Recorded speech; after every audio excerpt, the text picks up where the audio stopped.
Hello everyone, once again this is Qurban Darweshi, welcoming you to another episode of the TOEFL preparation series, where you will be taught about essential reading skills necessarily important for the TOEFL. Guys, before we get ahead, let me tell you one fun fact, and that is that you don't need to study everything, but what matters. Because you have to stay concentrated on those skills significantly important for the TOEFL. You don't have to get distracted, okay? Good. So let's begin.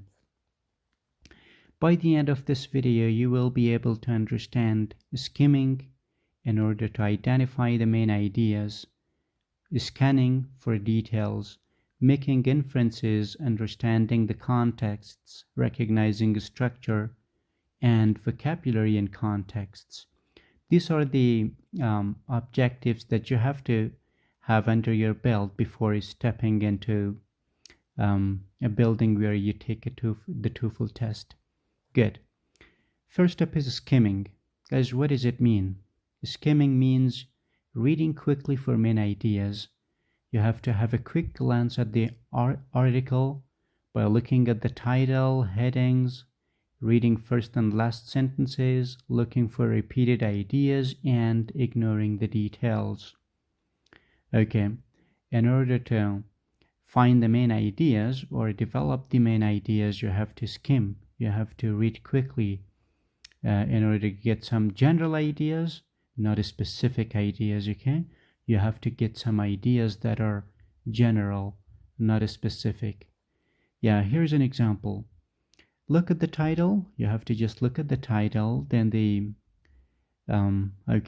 first and last sentences of each paragraph. Suppose this is one paragraph and you have to read the first and last sentences, right? Then you have to move your eyes quickly over the reading, looking for some repeated ideas. Good. Yeah. This is a step-by-step approach to that reading skill. Focus on title, headings, first and last sentences, okay? Good. You may just do it for yourself, guys. You have to look for repeated ideas, as I said earlier. Yeah, you will see some green spaces, community, environmental benefits, okay?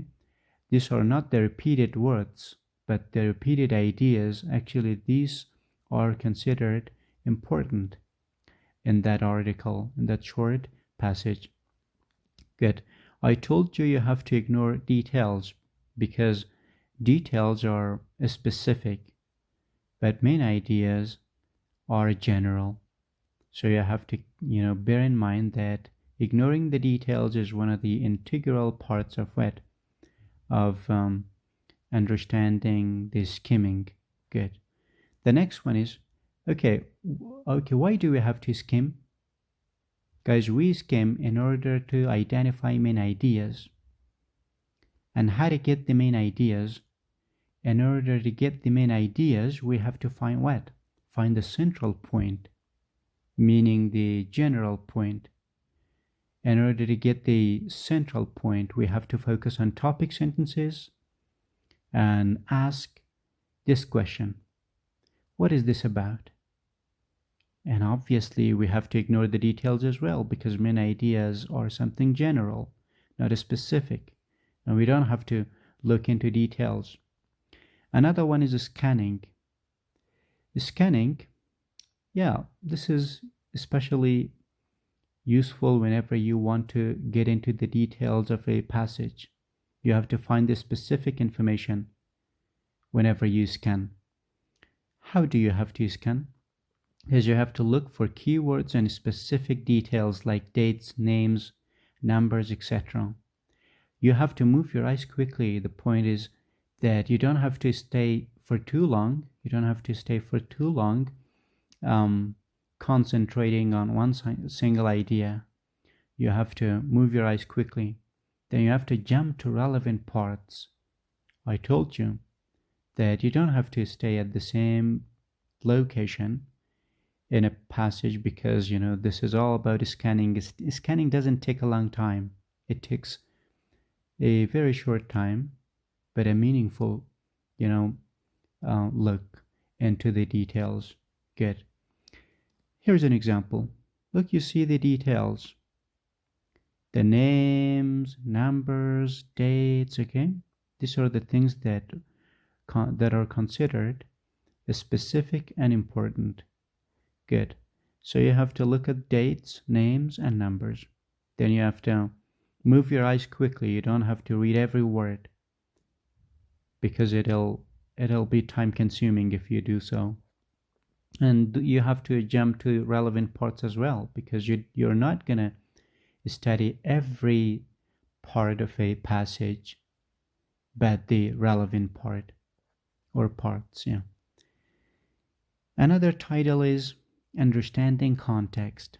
You know what context is? Context is something that precedes or follows the information that you're looking at. Yeah. So you have to guess the meaning of a word from the surrounding words. You have to read before and after the targeted piece of information to understand the context. And you have to look for examples and definitions, because examples and definitions can help you understand what the word means and what it is about. Then you have to use your logic, your logical reasoning ability, because that's also what helps you. Okay, here's an example. Yeah. You see, zero emissions is a phrase. It's a phrase before which is gasoline. And you see driving an electric car and some other piece of information after it. So you look at this, zero emissions is the result of what? It's a result, actually, the result of using electric car. And if a car produces a lot of exhaust fumes, then this will produce a lot of emissions as well.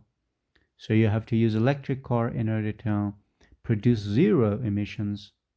So you have to look at the information preceding this phrase and the information following it in order to understand the context.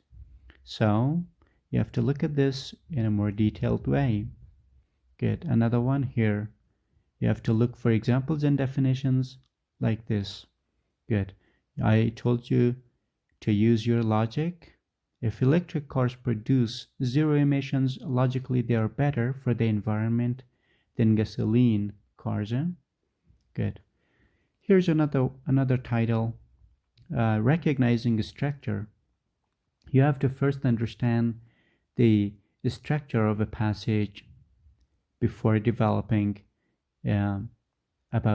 developing some details or main ideas about the passage. Good. So first of all, you have to understand the introduction, then the explanation related to that introduction, then the examples developing the explanation. And you have to look for linking words like transition words or phrases and conjunctions, then predict the next ideas.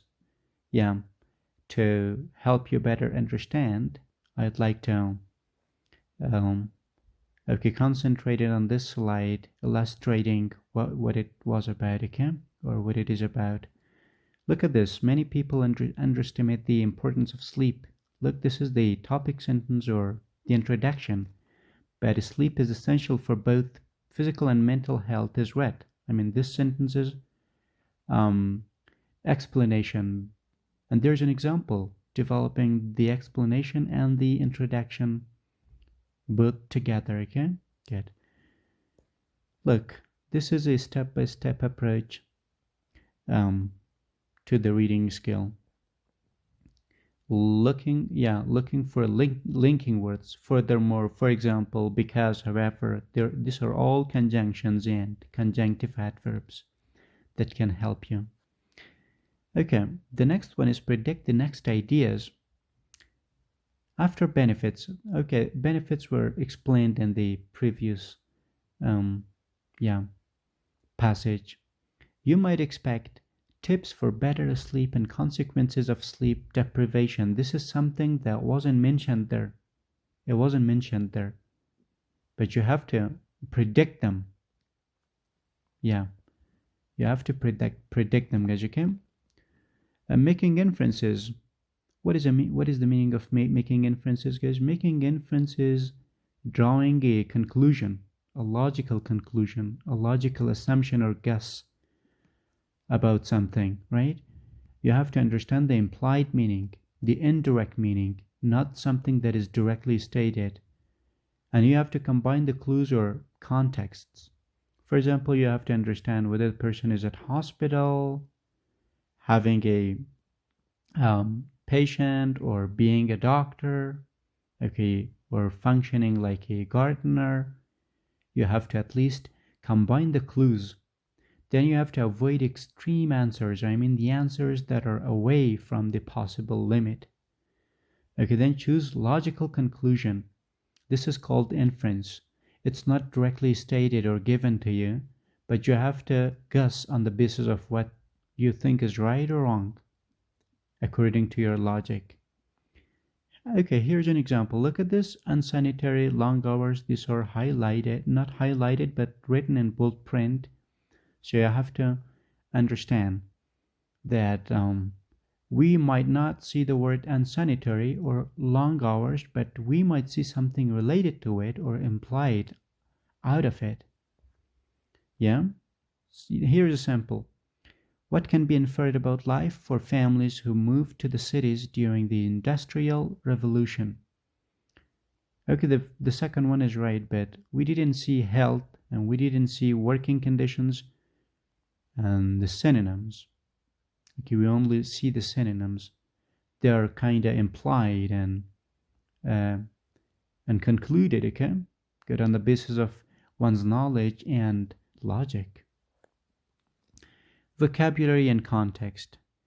How to understand vocabulary and context, guys? We have to guess the meaning of the word on the basis of the information preceding that word or following it. So there are some tips here as well for you to develop. You have to replace the word in sentence in order to understand if the word fits in there. Then you have to look for synonyms and examples and focus on the context. Here's an example passage. Yeah, look: diverse, fragile, threatening, preserve. Look, these are the 4 words written in bold print. And look: diverse, varied, having many different types. You have to look at the information preceding it or following it. Then you will definitely feel what it means, right? And you don't have any other things or devices that can help you guess the meaning of each word. You have to rely on the contexts. Okay. Thank you so much for watching, guys. In order to get notified on the next videos, you have to subscribe to our channel and hit the notifications bell in order to get notified. Thank you.